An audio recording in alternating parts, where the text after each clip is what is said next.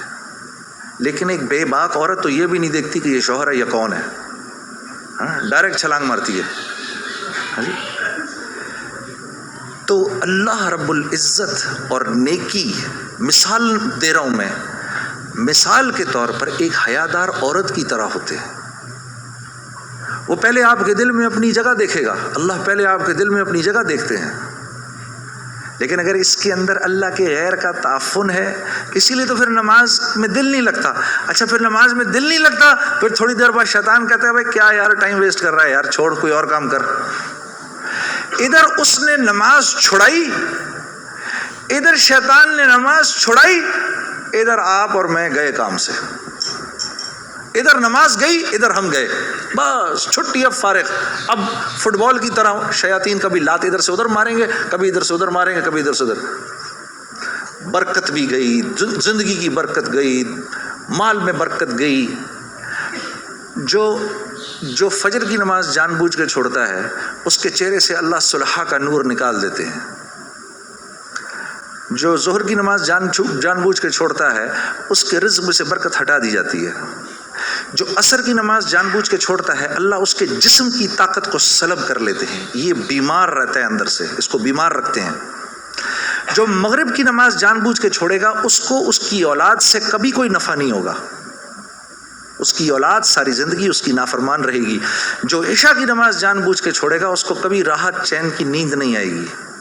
تو اس کے علاوہ میں نے دنیا میں کرنا کیا ہے؟ اور یہی 5 چیزیں تو چاہیے مجھے دنیا کے اندر.